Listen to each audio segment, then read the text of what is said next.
King of Gods. By Fast Food Restaurant, Kabanata 957. Pagpapalitan ng mga dugo. Isang malakas at nakakapasong aura ang kumalat sa bawat direksyon. Ang maitim na dilaw na buhangin ay kinulayan ng maliwanag na pulang apoy, at ang temperatura ay naging sanhi ng pagkapilipit ng hangin na parang isang uri ng hellscape. Kapag ang isa ay tumingin sa malayo, tila may dalawang nakakapasong araw na naglalabas ng makikinang na apoy. Ho!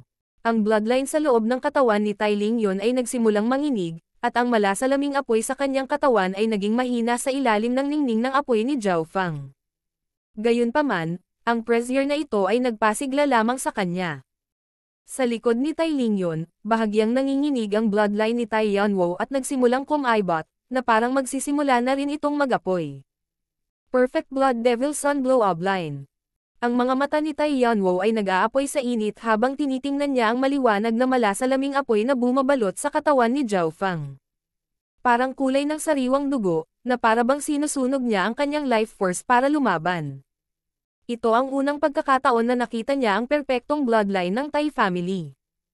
Kung ang ganoong makapangyarihang bloodline ay makakabalik sa Tai family. Kaya, ito ang perpektong bloodline ng Blood Devil Sun. Ang dalawang katabi ni Tai Yanwo ay halatang alam din ang tungkol dito, ngunit nabigla pa rin sila nang makita nila ang kapangyarihan ng perpektong Blood Devil Sun bloodline. Ang mga bloodline sa loob ng kanilang mga katawan ay naging mainit at nagsimulang mag-apoy, at kailangan nilang iikot ang bahagi ng kanilang Tro Yuan upang harangan ito. Ang perpektong Blood Devil Sun bloodline ay isang nakakatakot na combat bloodline na maaaring may rank sa loob ng nangungunang 10 Imperial Dao bloodlines. Mabilis na umatras ang Old Ying at ang kumpanyang nasa likod ni Zhao Fang. Ang ilan sa mga may mahinang katawan at kultibasyon, tulad ni na Zhou Suer at Su Qingling, ay nadama na ang kanilang buong katawan ay nagniningas, at hindi sila makahinga. Paano ito posible? Ang bloodline ni Zhao Fang ay mas malakas pa kaysa kay Tai Lingyon. Natigilan si Shi Yulei, at isang malakas na pagsabog ang tumunog sa kanyang puso. Si Tai Lingyon ang may pinakamalakas na bloodline sa mga juniors ng Tai family. Walang sino man sa pamilya ang kasing talino niya. Dahil sa lakas ng pagsabog na ipinakita ni Tai Lingyon, kahit si Shi Yulei, na dalubhasa sa depensa, ay hindi nakayanan ito. Gayunpaman, ang bloodline ng Blood Devil Sun ni Zhao Fang ay bahagyang pinipigilan ang kay Tai Lingyon. Nagkaroon lamang ng isang posibilidad. Tama, ang perpektong bloodline ng Blood Devil Sun. Natigilan ang Old Ying. Ito ang kanyang unang pagkakataon na makita ang perpektong Blood Devil Sun bloodline din. Ang bloodline na ito ay isang nakakatakot na Imperial Dao bloodline na halos maubos na. Paano ito posible? Napuno ng pagtataka ang mukha ni Su Qingling, at bigla niyang naalala ang sinabi ni Zhao Fang bago magsimula ang laban para sa mga posisyon. Totoo ang lahat. Si Zhao Fang ay may perpektong bloodline ng Blood Devil Sun. Ito ang dahilan kung bakit personal na dumating ang isang elder ng Tai family para i-recruit siya. Ang Zhao Fang na minamaliit nilang lahat ay kapantay ng isang walang katulad na kababalaghan ng Tai family mula sa koponan ng 4th Prince. Tulad ng inaasahan kay Zhao Fang. Ang 9th Prince ay labis na nasasabik, at naramdaman niya ang mga alon na dumadaloy sa kanyang puso. Ang lakas na kasalukuyang ipinapakita ni Zhao Fang ay nalampasan ang sinuman sa kanyang koponan, at ito ay maihahambing sa mga pangunahing miyembro ng labanan ng isang top 5 na koponan ng prinsipe. Higit pa rito, si Zhao Fang ay isa ring beast tamer at kayang suportahan ang buong team. Ang lahat ng ito ay lumampas sa orihinal na inaasahan ng 9th Prince. Boom! Ang mahinang pinigilan na bloodline ni Tai Lingyon ay biglang sumabog, at ang malasalaming apoy ay pinakawalan habang siya ay naglabas ng puwersa na maihahambing kay Zhao Fang. Ha! Hayaan mo akong matikman itong tinaguriang perpektong Blood Devil Sun bloodline. Si Tai Lingyon ay napuno ng nagbabagang hangarin sa labanan. Blood Devil Charge. Ginamit muli ni Tai Lingyon ang kasanayang ito at naging bola ng tinunaw na lava na nagradiated ng pressure na maaaring matakot sa mga Diyos at ghosts. Pinigilan ng perpektong bloodline ng Blood Devil Sun ang mga bloodline na may mas mababang purity, na ipinaramdam kay Zhao Fang na lumiit ang pagkakaiba sa cultivation. Ang Scarlet Wings of Lightning ni Zhao Fang, na natatakpan ng malasalamin na pulang apoy, ay parang mga pakpak ng isang walang kamatayang uwak habang nagbibigay ito ng mga kaluskos ng kidlat. Boom! Shu. Sa pagiging pasabog ng kanyang bloodline, nalampasan ng lightning wings flying technique ang mga limitasyon nito. Para siyang naglalagablab na apoy habang kumikislap sa hangin at nag-iwan ng namumukadkad na mga bulaklak. Boom! Boom! Bam! Pareho silang parang meteorite na nagsalubong sa isa't isa, lumikha ng alon ng apoy na tumawid sa langit at lupa na parang tsunami. Ho! Mabilis na umatras ang dalawang figure habang ang isang ipinagbabawal na nagninangas na kapangyarihan ay sumabog sa gitna. Ang epekto ng pag-aapoy ay nakontra. Naramdaman ito ni Zhao Feng sa sandaling magkausap sila. Dahil ang kanilang mga bloodline ay nagmula sa iisang pinanggalingan, ang epekto ng pag-aapoy ni Zhao Feng ay lubhang malabong gumawa ng anuman kay Tai Lingyon. Ito ay katulad ng sandaling nakaharap niya ang nakakapasong demon spirit body ni demonic Emperor Zuan Luo. Kapag ang apoy ni Zhao Feng ay malapit ng lumunin ang katawan ni Tai Lingyon, ang malasalaming apoy sa katawan ni Tai Lingyon ay papatayin sila. Ang epekto ng pag-aapoy mula sa magkabilang panig ay hindi magamit. Gayunpaman, habang ang lifesteal na kakayahan ng perpektong Blood Devil Sun bloodline ni Zhao Feng ay bumaba rin ng husto, ito ay kapakipakinabang pa rin, na nagpapahintulot kay Zhao Feng na mabawi ang kahit ilan sa kanyang True Yuan. Boom! Pang! Ang kamao ng pulang kidlat ni Zhao Feng ay sumama sa nagninangas na sibat ni Tai Lingyon. Ang dalawang napakalakas na kapangyarihan ay nagdulot ng pag-ungol ng kidlat at pag-aapoy sa tuwing magsasagupaan ang dalawa. Parehas sila sa isa't isa. Ang dalawang quasi-sacred lords sa tabi ni Tai Yanwo ay may natulala na mga ekspresyon. Si Zhao Feng ay isang hari lamang, ngunit mayroon siyang lakas sa pakikipaglaban na maihahambing kay Tai Lingyon. Kahit na siya ay may perpektong Blood Devil Sun bloodline, hindi siya dapat maging ganito kalakas, di ba? Hindi simple si Zhao Feng. Ang kanyang True Yuan ay napakalakas at dalisay, at ito ay gumagana ng perpekto sa kanyang Blood Devil Sun bloodline. Tinitigan ni Tai Yanwo si Zhao Feng at hindi man lang kumurap ang kanyang mga mata. Ang kalidad ng True Yuan ni Zhao Feng ay nalampasan ang mga normal na peak na Emperor. Boom! Bam! Ang depensa at lakas ng Sacred Lightning Body ni Zhao Feng pati na rin ang lifesteal effect ng kanyang perpektong Blood Devil Sun bloodline ay ganap na nagsara ng gap sa cultivation at ang pagkakaiba sa True Yuan quantity. Higit pa rito, sa ilalim ng pressure na ito, ang potensyal ng bloodline ng Blood Devil Sun ni Zhao Feng ay inilabas, at nagsimula siyang maging mas matapang habang sila ay lumaban. Ho! Namumula ang mga mata ni Tai Lingyon habang ang kanyang hangarin sa pakikipaglaban ay umaakyat sa langit. Bilang isang mula sa Tai family, malinaw na alam niya ang mga katangian ng perpektong bloodline ng Blood Devil Sun. Sa makatuwid, sinunog ni Tai Lingyon ang kanyang True Yuan upang madagdagan ang kapangyarihan ng kanyang bloodline upang malabanan niya ang mga natatanging kakayahan ng perpektong Blood Devil Sun bloodline. Hahayaan kitang matikman ang diskarteng pampalakas ng katawan na umaakma sa bloodline ng Blood Devil Sun. Pagkatapos kitang talunin, pupunta ako at hikayatin si Elder Hongnan na, gaano man kalakas ang isang bloodline ng isang tao, wala itong saysay kung hindi nila alam kung paano ito gamitin ng maayos. Ang kapangyarihan ni Tai Lingyon ay tumaas, at ang malasalaming apoy sa kanyang katawan ay naglabas ng isang pulang malajid na kislap, na parabang siya ay ipinanganak na muli mula sa apoy. Lumitaw din ang isang surge ng pisikal na kapangyarihan. Boom! Ho! Tumayo si Zhao Feng sa hangin, at ang kanyang Sacred Lightning Body ay agad na nakaramdam ng init. Shu! Parehong nagsimulang magsagupaan ang kanilang pisikal na puwersa, na lumikha ng mga pagsabog sa hangin. Bam! Ho! Napaatras si Zhao Feng ng ilang hakbang at natigilan. Ang kakaibang diskarte sa pagpapalakas ng katawan na ginagamit ngayon ni Tai Lingyon ay perpektong umakma sa bloodline ng Blood Devil Sun. Nagawa pa nitong sugpuin ang kanyang Sacred Lightning Body at ang kanyang perpektong Blood Devil Sun bloodline. Gaya ng naisip niya, ang lakas ng 8 big families ay hindi dapat maliitin. Marami silang naintindihan tungkol sa kanilang sariling mga bloodline. Hindi ko akalain na gagamitin ni Tai Lingyon ang Scarlet Jade Glass Body ng ganito kabilis. Gayunpaman, nangangahulugan ito na malapit nang matapos ang labanan. Natigilan si Tai Yanwo. Kailangang tapusin ng isa ang laban sa lalong madaling panahon laban sa isang user na may perpektong bloodline ng Blood Devil Sun. Ang pamamaraan ng pagpapalakas ng katawan ni Zhao Feng ay lumampas din sa inaasahan ni Tai Yanwo, kung hindi ay hindi na kailangan ni Tai Lingyun na gumamit ng Scarlet Jade Glass Body. Ang Scarlet Jade Glass Body ay isang supreme body strengthening technique na nilikha ng ninuno ng Tai family. Naging perpekto ito sa bloodline ng Blood Devil Son, at maaari itong maglabas ng kapangyarihan na maaaring sirain ang langit at lupa. Ang gayong kasanayang lumalaban sa langit ay malinaw na may mga limitasyon din.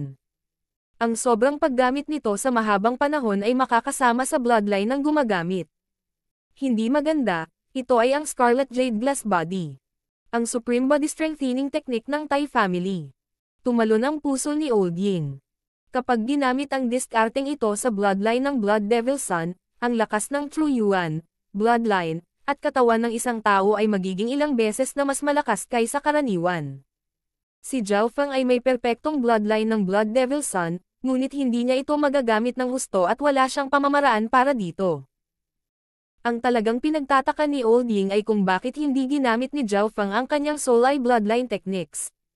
Iyon ang kanyang forte. Sacred Lightning Protection.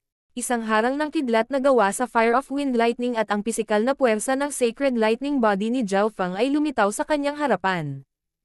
Kasabay nito, bumuhos din dito ang isang bloodline power, na naging pula ang kulay ng barrier at nasunog ito. Lightning Wings Spatial Flash. Whoosh! Lumitaw si Zhao Feng sa kalangitan, at ang kanyang Scarlet Wings of Lightning ay nagpakawala ng mga gintong apoy na nagtulak sa kanya pababa. Bago pa dumating ang suntok niya, sumabog na ang iskarlato pulang alon. Ang walang limitasyong pisikal na presyon ay pinigilan ang katawan ng mga manunood. Halika! Ang malasalaming apoy sa paligid ni Tai Lingyun ay lumundag sa hangin habang nakatingin siya kay Zhao Feng na may layuning labanan. Hindi siya natakot sa puwersang nagtutulak ni Zhao Feng. Ho! Biglang tumalon si Tai Lingyun sa hangin, at tila siya ay naging isang iskarlato pulang Jade Dragon. Kahit saan siya magpunta, nagliliyab ang hangin. Boom! Isang maningning na pulang apoy ang bumaril at bumuo ng isang firestorm na lumamon sa dalawang figure. Ho! Isang iskarlata na arko ng kidlat ang lumipad palabas. Anong lakas ng pagsabog? Si Zhao Feng ay pinilit na bumalik ng ilang daang yarda. Ang kanyang Sacred Lightning Barrier ay nabasag na, at ang sakit ay dumaloy sa kanyang katawan. Ang kidlat sa ibabaw ng kanyang Sacred Lightning Body ay malapit ng kumurap at maglalaho. Ang kombinasyon ng Scarlet Jade Glass Body ni Tai Lingyun at ang kanyang bloodline ng Blood Devil Son ay ganap na nalampasan ang Sacred Lightning Body ni Zhao Feng, ngunit sa kabutihang palad, nagamit ni Zhao Feng ang lifesteal effect ng kanyang Blood Devil Son bloodline para mabilis na mabawi ang kanyang mga pinsala. Ho! Si Tai Lingyun ay itinapon sa lupa, at isang nasusunog na sensasyon ang lumitaw sa kanyang katawan. Maging ang kanyang Scarlet Jade Glass Body ay hindi nakayanan ang counterattack na dulot ng pagkasira ng Sacred Lightning Protection ni Zhao Feng. Ginamit ni Zhao Feng ang kanyang flying technique at defensive na kakayahan upang harapin ang pinsala ng pag-atake ni Tai Lingyun. Tumanggo si Tai Yanwo habang nakatingin kay Zhao Feng. Ang pagpapakita ni Zhao Feng ng battle instincts ay hindi mas mahina kaysa sa ilang miyembro ng Tai family. Gayunpaman, si Tai Yanwo ay naging ganap na natarante sa susunod na sandali. Iyan ang Blood Devil Charge. Paano niya nalaman itong bloodline secret technique ng Tai family? Natigilan din si Tai Lingyun. Ito ang Blood Devil Charge na ginamit niya sa simula. Nagsimulang kumulo ang malasalaming apoy sa paligid ng katawan ni Zhao Feng, at maririnig ang tunog ng mga pagsabog. Nagsimulang mabuo ang imahe ng isang maliwanag na dugong pulang araw sa likod ni Zhao Feng. Sa gitna nito ay may umiikot at umiikot na whirlpool. King of Gods, Kabanata 958. Bawat isa sa kani-kanilang sarili. Ang Blood Devil Charge ay isang lihim na pamamaraan na ginamit sa bloodline ng Blood Devil Son, at maaari itong magpalabas ng paputok na puwersa at napakalakas na kapangyarihan. Ang kapangyarihan ng paggamit ng skill na ito ay kapareho ng paggamit ng Scarlet Jade Glass Body, ngunit ang kahinaan ay nangangailangan ito ng maraming bloodline power. Nakita ni Zhao Feng ang lahat ng ito sa 2 beses kung saan ginamit ito ni Tai Lingyun. Habang nakikipaglaban, sinuri niya ang lahat ng ito sa kanyang kaliwang mata at kinopya ang lihim na pamamaraan na ito. Hahaha! Bukod kay Xuan Yuanwen, ikaw ang pangalawang tao sa mga nakababatang henerasyon para sa akin na lumaban ng buong lakas. Natuwa si Tai Lingyun matapos ang pagkabigla. Ang kanyang kalaban ay napakalakas at may mas mahusay na bloodline kaysa sa kanya. Matagal na siyang hindi nakakaaway ng ganito. Ho, Shu. Pagkatapos gamitin ang Blood Devil Charge, bumaril si Zhao Feng sa kalangitan, at ang kanyang pulang pakpak ay nag-iwan ng bakas ng dugo. Ang matingkad na araw na kulay dugo sa likod niya ay naglabas ng kulay ginto at dugong liwanag na parang isang sinaunang gintong uwak na sumisikat. Boom! Nag-iwan si Zhao Feng ng isang kulay dugong araw sa himpapawid habang siya ay sumisingil pababa at nagpatawag ng isang alon ng mga pagsabog. Sa pag-ataking ito, itinulak ni Zhao Feng ang kanyang bilis, lakas, at pagsabog sa pinakamataas. Naramdaman ni Zhao Feng na ang kanyang pagsabog ay umabot sa ibang antas sa paggamit ng Blood Devil Sun Charge. Maging si Tai Lingyon ay kailangang mag-ingat sa nakakatakot na kapangyarihan ni Zhao Feng. Ho! Isang nagniningas na dragon na ilang dosenang metro ang haba ay lumitaw sa ilalim ng mga paa ni Tai Lingyon. Ang dragon na apoy ay natatakpan ng pulang kaliskis at may malalaking pakpak. Sa pamamagitan ng isang pakpak ng mga pakpak nito, hindi mabilang na apoy ang lumipad patungo sa lupa sa ibaba. Tila lumakas din ang aura ni Tai Lingyon habang nakatayo siya sa apoy na dragon, na para bang mahihiram niya ang kapangyarihan ng draconic fire sa loob ng katawan ng fire dragon na ito. Boom! Ho! Si Tai Lingyon ay sumakay sa apoy na dragon at sumugod sa kalangitan. Boom! Muling nagsagupaan ang dalawang ilaw na kulay pula ng dugo. Shoo! Ilang iskarlat o pulang ilaw ang bumaril sa bawat direksyon bago nabuo ang isang bagyo ng kidlat at apoy at niyanig ang hangin mismo. Kung gusto mong lumaban sa hangin, lalabanan kita sa hangin. Pagkatapos ng sagupaang ito, muling nagdilim ang Sacred Lightning Body ni Zhao Feng, at ginamit niya ang Lightning Wings Spatial Flying Technique para umangat sa hangin. Napagtanto niya na, sa paggamit ng Blood Devil Charge, hindi lang ang kanyang bloodline power ang naging mas explosive. Lahat ng katangian ng perpektong Blood Devil Sun bloodline ay naging mas malakas. Sa isang iglap ngayon, naka-absorb siya ng 3 beses na mas maraming enerhiya at asensya ng dugo mula sa katawan ni Tai Lingyon kaysa dati, na nagpapahintulot sa kanya na bawasan ang paggasta ng enerhiya sa paggamit ng Blood Devil Sun Charge. At the same time, mas naging obvious ang ignition effect niya. Lightning Wings Spatial Flash. Sa sandaling natapos ang Blood Devil Charge, ginamit ni Zhao Feng ang kanyang flying technique at sumisingil pababa. Ding! Ding! Bam! Sa halip na lumaban sa ibabaw lamang ng lupa, sila ngayon ay lumaban ng mataas sa himpapawid. Para itong labanan sa pagitan ng gintong uwak at apoy na dragon. Isang maningning na kulay dugong liwanag ang tumakip sa buong kalangitan. Boom! Ho! Muling ginamit ni Zhao Feng ang Blood Devil Charge at binasag si Tai Lingyon.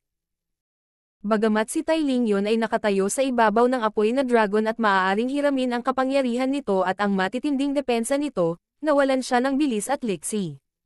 Ang tanging magagawa niya ay ipagtanggol. Sa kabilang banda, ang Scarlet Wings of Lightning ni Zhao Feng, Lightning Wings Flying Technique, at Lightning Wings Spatial Flash ay ginawa lamang siyang mas maliksi. Sa tulong ng bloodline ng Blood Devil Sun, na-push to the max ang kanyang bilis. Ang bilis ay maaaring tumaas ang pagsabog, at ang pagsabog ay maaaring tumaas ang bilis. Ang bawat pag-atake ni Zhao Feng ay nagmula sa itaas. Paminsan-minsan ay nagpapalipat-lipat siya sa pagitan ng Lightning Wings Spatial Flash at ng Blood Devil Charge. Pagkatapos makipagsagupaan, agad siyang atres, pagkatapos ay maghahanda na muling itutulak pababa. Tulad nito, kinokontrol niya ang daloy. Napakalakas. Binago ni Zhao Feng ang tide at naging may inisyatiba. Natigilan si Shi Yulei at nagsimulang humanga kay Zhao Feng. Kung siya ang lumalaban kay Tai Lingyon sa halip, ang magagawa niya ay tumayo roon at mabugbog. Gayunpaman, sa hitsura nito, si Tai Lingyon ang nasa defensive ngayon. Ang tanging tao sa nakababatang henerasyon na naisip niya na makakagawa nito ay si Xin Wuang. Sinasanay ni Zhao Feng ang kanyang bloodline power. Ang Old Ying ay mahinang tumango at naunawaan kung bakit hindi ginamit ni Zhao Feng ang kanyang mga diskarte sa I-bloodline. Nararamdaman niya na ang paggamit ni Zhao Feng ng bloodline ng Blood Devil Sun ay nagiging mas kontrolado at karanasan. Nabawasan din ang energy na ginamit niya. Kung matutunan ni Zhao Feng ang bloodline secret technique ng Tai family, hindi magiging mahirap para sa kanya na makita kung paano pag ginamit ni Tai Lingyon ang kanyang bloodline. Higit pa rito, Ang mga instinct ng labanan ni Zhao Feng ay napakatalino. Masama ito kung magpapatuloy ito. Pinagmasdan ng mga mata ni Tai Yanwo ang lahat ng ito. Ang Wings of Lightning ni Zhao Feng at iba pang mga lihim na pamamaraan ay naging dahilan upang siya ay masyadong maliksi at mabilis.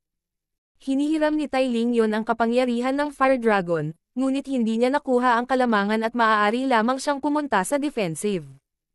Habang wala pang senyales na siya ay matatalo pa, ang Scarlet Jade Glass Body ni Tai Lingyon ay umaabot na sa limitasyon nito. Sa kabilang panig, habang magagamit ni Zhao Feng ang kakayahang pang-lifesteal, hindi ito sapat para mapunan muli ang lahat ng Yuan Qi na ginagamit niya. Kung magpapatuloy ito, ang mananalo ay magpapasya kung alin ang mas magtatagal, ang Yuan Qi ni Zhao Feng o ang Scarlet Jade Glass Body ni Tai Lingyon. Nadama ng mga nanonood sa maalab na labanang ito sa pagitan ng mga bloodline mula sa ibaba ang kanilang hangarin sa labanan.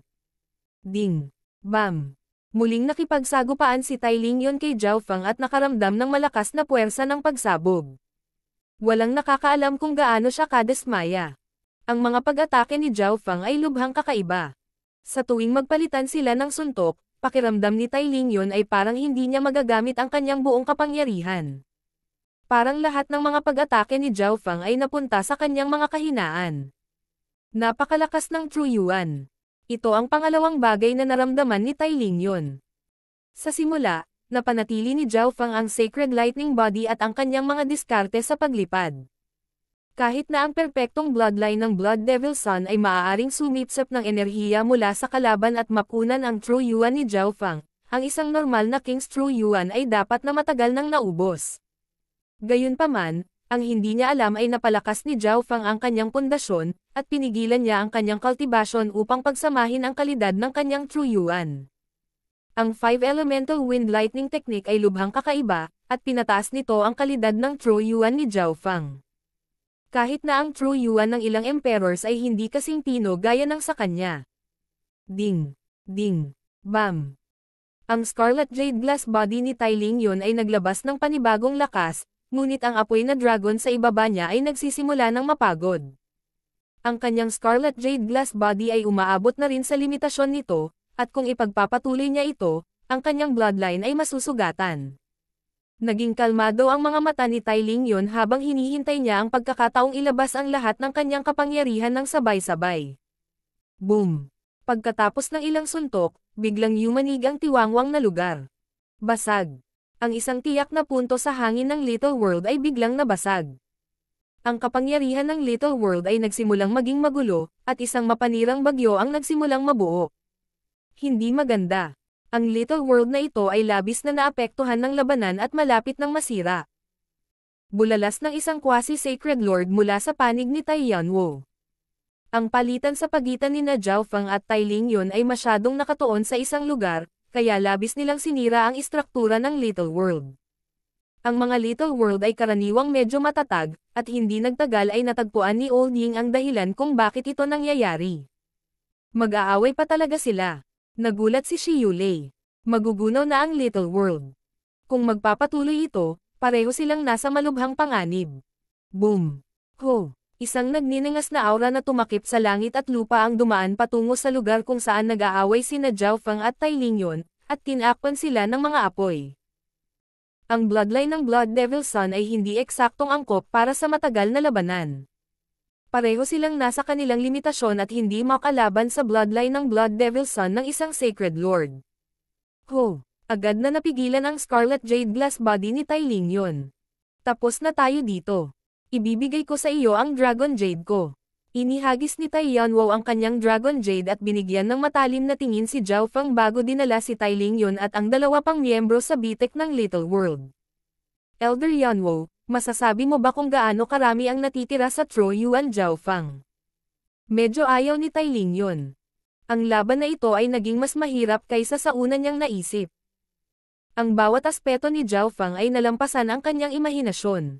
Masasabi rin niya na ang mananalo ay mapagpasyahan batay sa kung alin ang mas tumagal, ang kanyang Scarlet Jade Glass Body o ang halaga ng True Yuan ni Zhao Feng.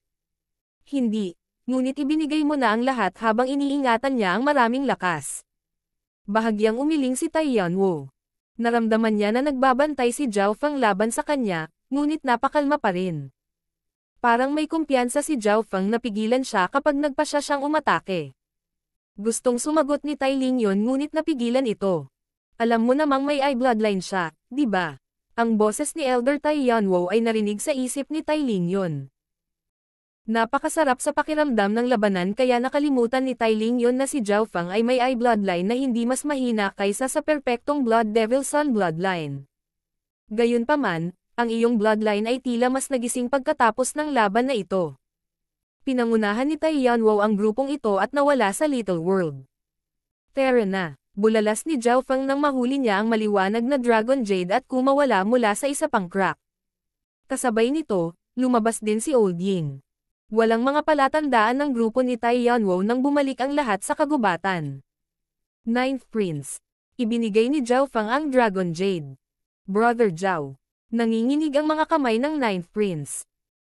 Bagamat kinuha niya ang Dragon Jades ng maraming miyembro pagkatapos pumasok sa lugar na ito ang unang pagkakataon na naramdaman niyang napakabigat ng Dragon Jade. Magpahinga muna tayo dito saglit. Iminungkahi ni Old Ying habang nakatingin kay Zhao Feng. Pagkatapos ng lahat, si Zhao Feng ang magiging pangunahing puwersa sa mga paparating na aktibidad, at kakailanganin nila siya upang mahanap ang mga Yao Beast at dagdagan ang lakas ng kanyang Beast Horde. Ang lahat ng ito ay hindi gagana kung si Zhao Feng ay lubhang nasugatan. Sa sandaling ito, si Zhao Feng ay naging isang pangunahing miyembro na ang katayuan ay mas mababa lamang kay Old Ying. Walang maaaring mangyari kay Zhao Feng. Oo naman. Ngayong nagtipon na ang lahat, oras na para pag-usapan kung ano ang susunod nating gagawin. Pumayag din si Shi Yulei. Ang lakas ni Zhao Feng ay nagpakalma sa kanya, at naramdaman pa niya na ang Ninth Prince ay may kakayahang lumaban sa 5 nangungunang prinsipe. Ang pangkat ng Ninth Prince ay nagpahinga saglit sa kagubatan. Alam ni Zhao Feng kung ano ang hinahangad nila, kaya naupo siya ng walang pag-aalinlangan. Uminom siya ng ilang 100 origin fruit juice at nagsimulang mabawi ang kanyang mga sugat at palitan ang kanyang enerhiya.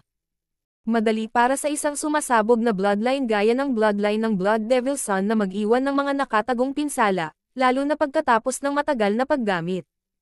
Malaki ang nakuha ni Zhao Feng mula sa pakikipaglaban kay Tai Ling yun. Hindi lang niya natutunan kung paano kontrolin at gamitin ng maayos ang kanyang bloodline ng Blood Devil Sun, hinopya rin niya ang Blood Devil Charge, isang perpektong lihim na diskarte na ginamit ang bloodline ng Blood Devil Sun. Kasabay nito, naramdaman ni Zhao Feng na ang bloodline ni Tai Ling yun ay lalo pang nagising dahil sa kanilang laban at ang lakas ng huli ay tataas ng paunti-unti. King of Gods, Kabanata 959. Sky-Shaking Golden Ape.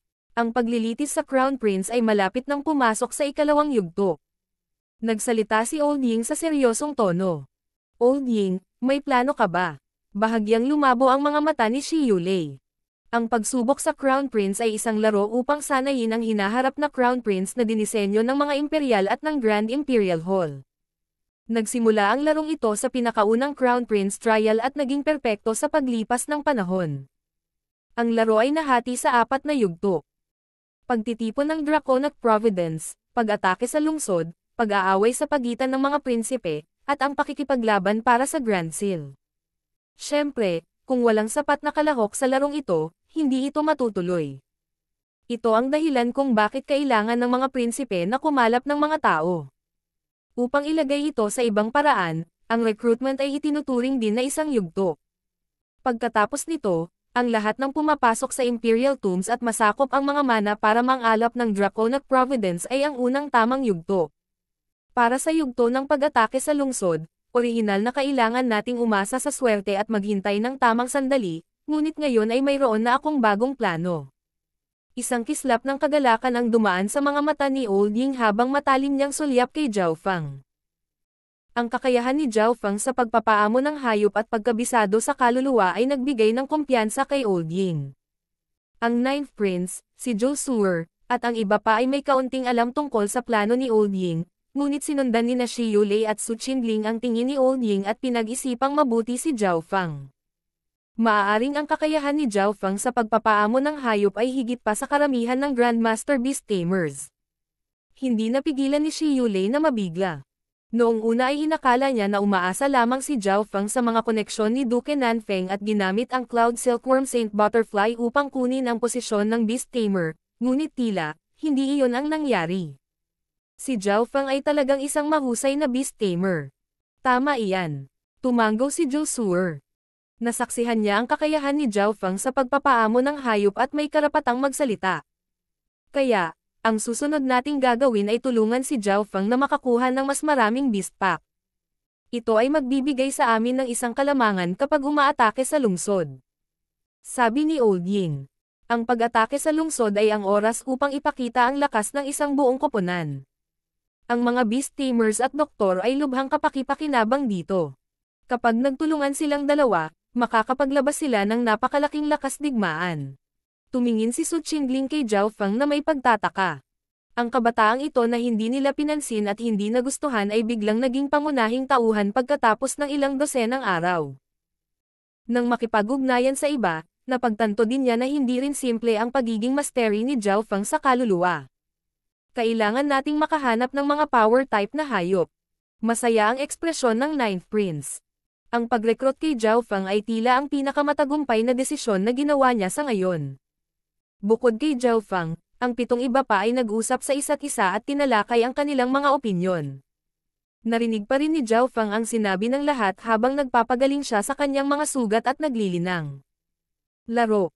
Pag-atake sa lungsod. Tiyak na hindi magiging simple ang lugar na ating sasalakayin. Kung mayroong isang panig sa opensa, malinaw na mayroong isang panig sa depensa. Ang lugar na kailangan nilang labanan ay tiyak na kakaiba sa anumang paraan. Maging ang mga prinsipe na walang balak na maging crown prince ay lalahok. Umaasa ka sa beast taming skills ko. Magaling. Inaasahan ito ni Zhao Feng. Nalinang niya ang kanyang 10,000 Divine Thoughts technique sa isang antas kung saan maaari siyang magkaroon ng 1,800 pag-iisip ng sabay-sabay. Ang kasalukuyang 10,000 Divine Thoughts technique na mayroon siya ay hindi kumpleto, at si Zhao Feng ay makakapag-cultivate lamang ng hanggang 9,000 pag-iisip. Para sa Duanmo family, maaaring wala silang kompletong 10,000 Divine Thoughts technique, ngunit kahit na mayroon sila ng kompletong bersyon, hindi ito makukuha ni Zhao Feng mula sa kanila sa lalong madaling panahon. Sa makatuwid, kinailangan ni Zhao Feng na umasa sa kanyang sarili pagkatapos maabot ang 9,000 pag-iisip. Ang pagkontrol sa isang malaking bilang ng mga hayop ay ang perpektong pagkakataon para sa Zhao Feng na sanayin ang 10,000 Divine Thoughts technique. Naniniwala siya na, kapag naabot niya ang isang tiyak na antas, hindi magiging mahirap para sa kanya na ay extrapolate ang kompletong bersyon sa kanyang sarili. Binuksan ni Zhao Feng ang kanyang mga mata makalipas ang kalahating araw.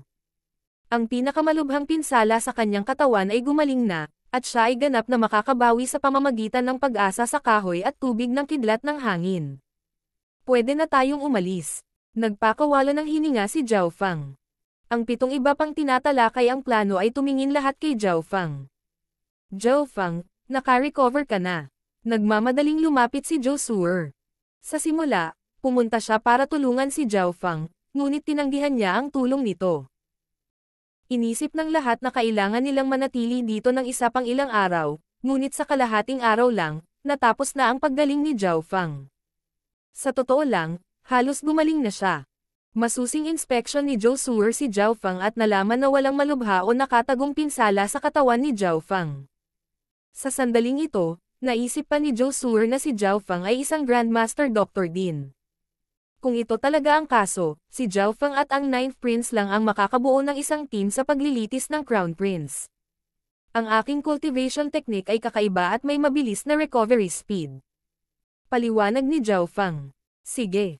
Tara na. Agad na tumayo ang Old Ying. Kung mas mabilis sila, mas maraming paghahanda ang magagawa nila. Napagpasyahan na ang plano. Ang kanilang target ay ang hari ng kagubatan na ito, ang Sky-Shaking Golden Apes. Ang Sky-Shaking Golden Apes ay hindi lamang nagkaroon ng nakakatakot na kapangyarihan. Ang kanilang depensa ay napakalakas din, at sila ay medyo maliksi. Sila ay higit na kapakipakinabang kaysa sa ilang halimaw na bato at marami pang iba. Sina Shi Yulei at Su Qingling ay tumingin kay Zhao Feng. Ang Sky-Shaking Golden Apes ay isang imposibleng gawain para sa Grandmaster Beast Tamers ng Lord Dynasty. Ang sky-shaking Golden Apes ay hindi nakatira sa mga grupo, ngunit mayroon silang kakayahang lumaban bilang isang koponan kung kinakailangan. Sila ay magulo at madaling magalit, ngunit ang kanilang kalooban ay matigas. Kung walang mga kasamahan sa koponan na nagdadalubhasa sa labanan sa malapit, ang mga normal na beast tamer ay hindi man lang makakalapit sa isang sky-shaking Golden Ape, lalo pa ang maamo. Ngayon pa lang, hindi sila naniniwala na si Zhao Fang ay may ganitong kakayahan, ngunit ito ang itinakda ni Old Ying bilang layunin, at naniniwala sila na hindi maling tansyahin ni Old Ying ang kakayahan ni Zhao Fang sa pagpapaamo ng hayop. Ang sky-shaking Golden Apes ay nakatira sa kailaliman ng kagubatan na ito. Naglakad ang 8 patungo sa kailaliman ng kagubatan at nakasalubong ang maraming mabangis na hayop na nagtatago. Gayunpaman, kahit na madali silang magalit, hindi nila sinasalakay ang mga tao ng random. Sa sensing skills ni Old Ying, iniiwasan ng grupo ang pinakamaraming beast pack hanggat kaya nila. Ang gitna ng kagubatan ay madilim na naiilawan, at ang bawat puno ay mangangailangan ng ilang dosenang tao na magkadikit ng kamay upang balutin ito. Boom! Boom! Huawei, go! Masyadong malakas ang Emperor level na sky-shaking Golden Ape na ito. Udyok ng isang elder na kulay abo. Isang quasi-sacred lord na eksperto ang sumugod sa harap ng isang flash ng ginto. Sa harap niya ay isang higanteng unggoy na may gintong balahibo. Ang mga mata nito ay ginto at pula, at ang galit na aura nito ay kumalat sa buong lugar. Maging si Huawei, na isang quasi-sacred lord na eksperto na dalubhasa sa pagpapalakas ng katawan, ay hindi nang ahas na labanan ito ng direkta. Kailangan niyang umasa sa kanyang kakayahan na maakit ang atensyon nito at hayaan ang iba pang miyembro ng kanyang grupo na masira ito. Ho! Boom! Dalawang emperor ang naglabas ng surge ng yelo at apoy na dam-apo sa likod ng sky-shaking Golden Ape. Whoosh! Sa kabilang panig, isang matandang lola na nakatayo sa isang puno ang bumaril ng ilang araw ng liwanag sa ulo ng sky-shaking Golden Ape. Woo! Ang sky-shaking Golden Ape ay umungal sa galit, at tumayo ang balahibo sa katawan nito. Ito ay may malalaking kamaon na naglalaman ng puwersa ng isang maliit na bundok, at naging sanhi ito ng pagbitak ng hangin habang ikinakaway sila sa paligid. Boom! Isang higanteng puno ang ipinadala na lumipad sa himpapawid. Kung magagawa ni Brother Zhou na paamuin ang napakalakas na hayop, malaking tulong ito sa amin. Kumislap ang mga mata ng isang batang lalaking nakasuot ng gintong damit sa isang puno sa malayo. Hihihi. 11th Prince, pagkatapos nating paamuin itong sky-shaking Golden Ape, magagamit natin ito para paamuhin ang iba pang sky-shaking Golden Apes at patuloy na palawakin ang ating beast horde. Sa tabi ng 11th Prince, si Zulong ay labis ding nasa sabik. Mapapaamo lamang nila ang makapangyarihang hayop na ito sa pamamagitan ng pag-asa sa malaking bilang ng mga miyembrong bihasa sa labanan. Ito ang unang pagkakataon na nakakita siya ng ganoong kalakas na hayop na antas ng Emperor. Kung nagawa nilang paamuin ang halimaw na ito at ibalik ito sa Continent Zone, maaari niya itong ipagmalaki sa harap ng iba pang Grandmaster Beast Tamers. Brother Zhou, magmadali ka. Bahagyang naiinip ang 11th Prince. Kamahalan, hindi natin ito madaliin. Hayaan mo silang mag-effort pa. Tumigil sandali si Zulong. Ang gayong makapangyarihang mga hayop ay hindi mapaamo maliban kung sila ay talagang napagod. Maaari siyang mawalan ng buhay kung hindi siya mag-iingat. Sino ang taong iyon? Biglang may naramdaman si Zulong at tumalikod. Lumitaw ang ilang figure sa harap ng 11th Prince. Brother 9th Prince. Nagpakawala ng hininga ang 11th Prince. Ang pagkakaiba sa lakas sa pagitan ng mga prinsipe na may mababang ranggo ay hindi masyadong malaki. Higit pa rito, ang koponan ng 9th Prince ay walang maraming miyembro. Dahil lang sa sobrang galing niya sa personal at may magandang personalidad kaya siya ay nasa ika-7 pwesto. Gayunpaman, agad na tumawag ang 3 emperor sa panig ng 11th Prince na nakikipaglaban. Siya yon. Si Zhao Fang. Ang iba pang miyembro ng grupo ng 11th Prince ay likas na tumingin kay Zhao Fang. Sa gitna nila, ang mga mata ni Zulong ay puno ng interes. Kasabay nito, lahat ng panig ng 9th Prince ay tumingin kay Zhao Fang. Sino ang nakakaalam kung anong uri ng mga kalokohan ang nakuha niya noong naglalakbay siya ng mag-isa kasama si Zhou Suer? Zhao Fang, ninakawan mo ang 3 iyon kanina. Babala ni Zhou Suer kay Zhao Fang matapos makitang wala siyang impresyon sa kanila. Noong kasama niya si Zhao Fang, ninakawan nila ang dalawang grupo. Ang una ay mula sa pangkat ng 6th Prince habang ang pangalawa ay mula sa koponan ng 11th Prince.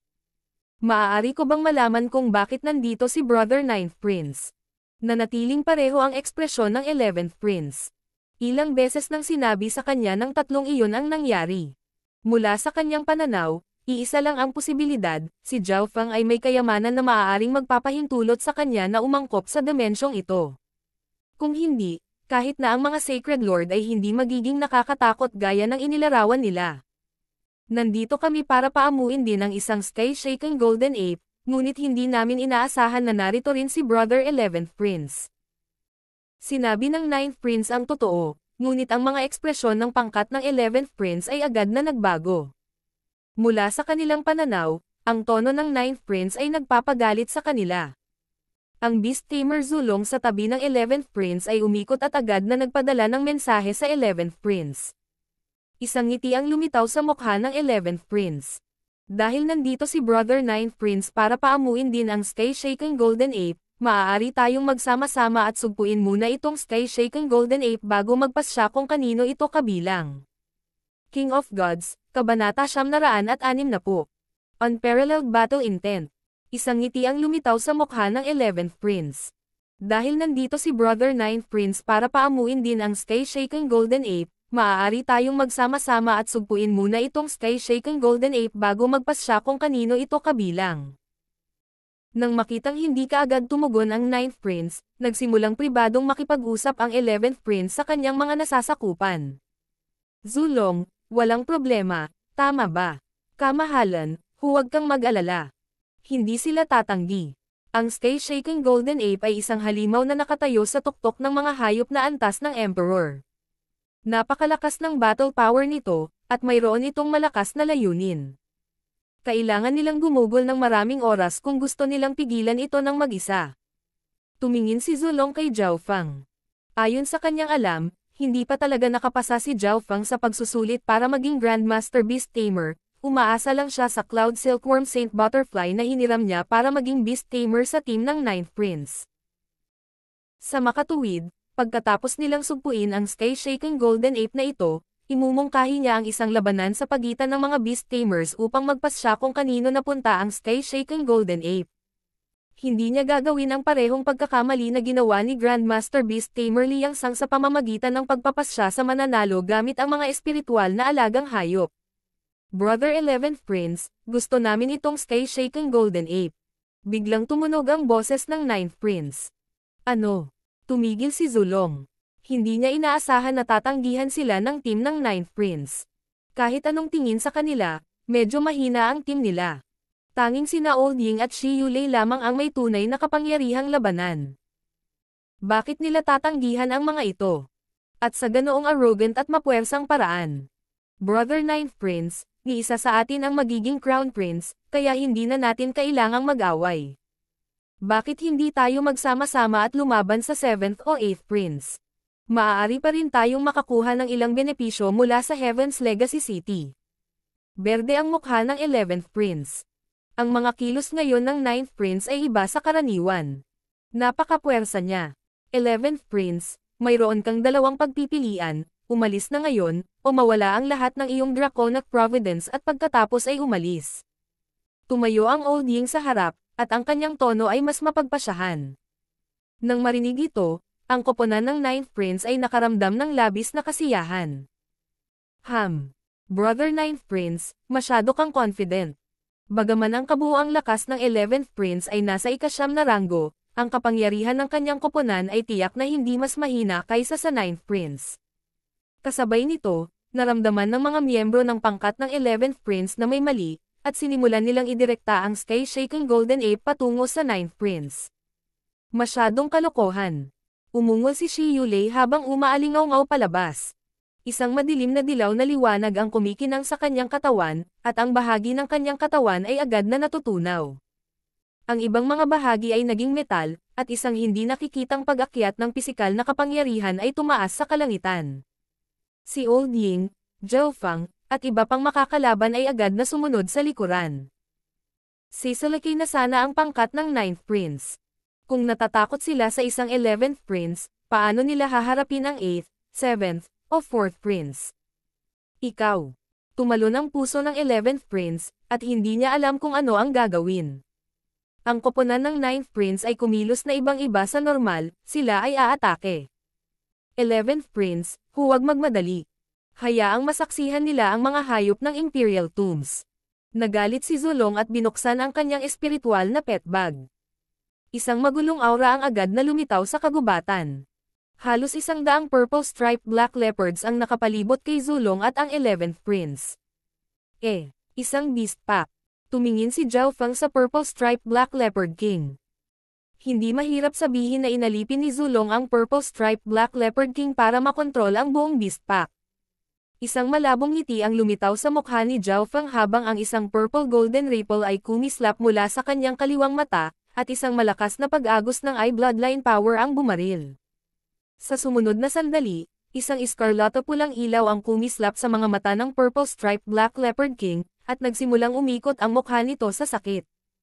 Ano ang nangyayari? Purple striped black leopard king. Malaki ang pagbabago sa ekspresyon ni Zulong. Biglang nagbago ang personalidad ng purple striped black leopard king, at ang koneksyon niya rito ay kumukupas. Woo! Ang purple striped black leopard king ay nakatakas sa kontrol ni Zulong at naging isang madilim na figure na biglang sumugod kay Zulong, na pinakamalapit dito. Kasabay nito, nawalan ng kontrol si Zulong sa buong purple striped black leopard beast pack. Nang salakayin ng purple striped black leopard king si Zulong at ang kasama, nagsimulang sumunod ang iba pang purple striped black leopard. Grandmaster Zhou, anong nangyayari? Napuno ng takot ang 11th prince at agad na umungol. Silang dalawa ay nasa pinakasentro ng purple striped black leopard pack, at pagkatapos nilang mawalan ng kontrol dito, ang purple striped black leopard ay tumalon patungo sa kanila. Ang 11th prince at Zulong ay napuno ng takot at gulat habang nakaharap ang buong purple striped black leopard pack. Ang iba pang miyembro ng pangkat ng 11th prince ay agad na pumunta sa kanyang tabi. Sinuntok ni Huawei ang isang gintong kamao na naglalaman ng matinding kapangyarihan at pilit na pinaatres ang purple striped black leopard king, habang ang iba pang mga miyembro ay nagpalabas ng malakas na presyon at hinaranggan ang iba pang mga paparating na leopard. Kamahalan, huwag kang mag-alala. Malapit ko nang mabawi ang kontrol ng purple striped black leopard king. Namula ang mukha ni Zulong habang sinubukan niya ang maraming paraan para maaliw at makipag-usap sa purple striped black leopard king. Grandmaster Zulong, mag-ingat ka. Bulalas ng nakatatandang kulay abo at itinulak ang isang palad na hamarang sa pag-atake ni Old Ying at ng kumpanya. Shi Yulei, ang kalaban mo ay ako. Kinasuhan ni Huawei si Shi Yulei. Habang nagkagulo ang pangkat ng 11th prince. Isang pares ng Scarlet Wings of Lightning ang kumalat sa likod ni Zhao Feng. Whoosh! Walang pakialam si Zhao Feng sa 11th prince o sa purple striped black leopard pack. Siya ay naging isang bolt ng iskarlata na kidlat at tumakbo patungo sa sky-shaking golden ape. Sacred lightning dominating body. Isang gininto ang asol na kidlat ang lumitaw sa paligid ng katawan ni Zhao Feng habang sinusugod niya ang sky-shaking golden ape na parang maliit na bundok ng gininto ang kidlat. Wind lightning eye flame. Ang kaliwang mata ni Zhao Feng ay kumikinang ng lila at ginto habang ang malabong mga simbolo ng God Tribulation Lightning ay kumikislap at naglalabas ng malakas na pag-alab. Boom! Isang bola ng half-transparent na purple and gold lightning flames na naglalaman ng destructive aura of God Tribulation Lightning ang sumabog sa ulo ng sky-shaking golden ape. Woo! Ang nasugatan ng sky-shaking golden ape ay umungal habang ang pag-atake ni Zhao Feng ay damapo sa mukha nito. Ang wind lightning eye flame ni Zhao Feng ay naglalaman ng kapangyarihan ng God Tribulation Lightning, at nasusunog ito sa buong katawan at kaluluwa nito. Bam! Sinuntok ni Zhao Feng ang sky-shaking golden ape sa mukha. Kasabay nito, ang isang dark heart seal na nakadikit na sa kaliwang mata ni Zhao Feng ay tumatak sa kaibuturan ng kaluluwa ng sky-shaking golden ape. Ang prosesong ito ay napakabilis. Gumamit lang ito ng ilang paghinga. Anong ginagawa ng batang iyon? Hinahamon niyang mag-isa ang sky-shaking golden ape. Nararamdaman ng koponan ng 11th prince ang sitwasyon sa pagitan ni Zhao Feng at ng sky-shaking golden ape habang sila ay naglalaban. Paano siya napakalakas? Paano ito posible? Ang ekspresyon ni Huawei ay puno ng pagkabigla.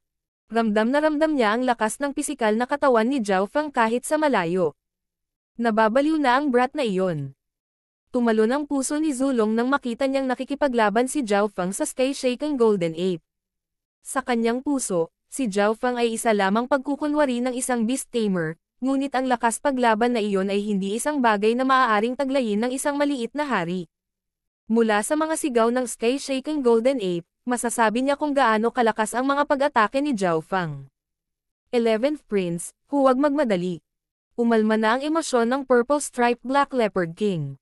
Gumamit si Zulong ng maraming lihim na pamamaraan ng pagpapaamo ng hayop para pakalmayan ang Purple Striped Black Leopard King, at sinubukan niyang dahan-daang makipag-usap dito.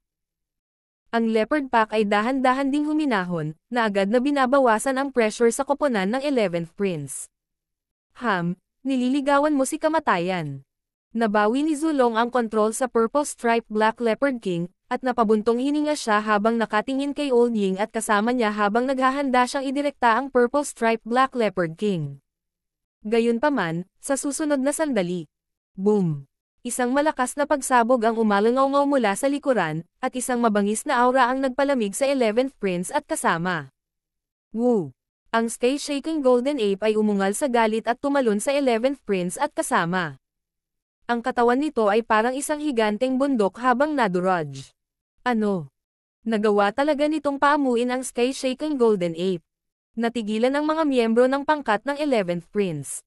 May napakalakas at malakas na beast tamer. Paano ito posible? Iyan ay isang sky-shaking golden ape. Nakatayo lang roon si Zulong, at blanko ang kanyang isip. Sa ilang paghinga lang ng oras na ginamit niya upang aliwin ang Purple Striped Black Leopard King, matagumpay na napaamo ni Zhao Feng ang sky-shaking golden ape. Woo! Ang Purple Striped Black Leopard pack na katatapos lang makontrol ni Zulong ay tumingin sa papalapit na bundok na parang sky-shaking golden ape at nagsimulang umungol at tumakbo palayo. Boom! Dumaong ang sky-shaking golden ape sa harap ng koponan ng 11th Prince. Ang Wood of Wind Lightning ay umikot sa katawan nito habang si Zhao Feng ay nakatayo sa ibabaw nito at tinitingnan ang lahat. Ibigay mo ang lahat ng iyong Draconic Providence o kung hindi ay paalisin kita sa Imperial Tombs. Malamig ang boses ni Zhao Feng.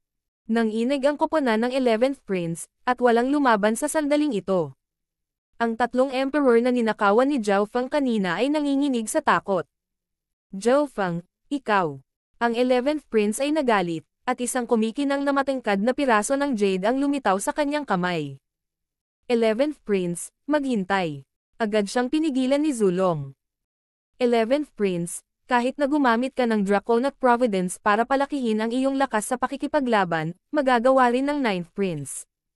Ang 11th Prince ay nagngangalit ang kanyang mga ngipin matapos marinig ang sinabi ni Zulong. Wala siyang magawa. Brother 9th Prince, mabuti.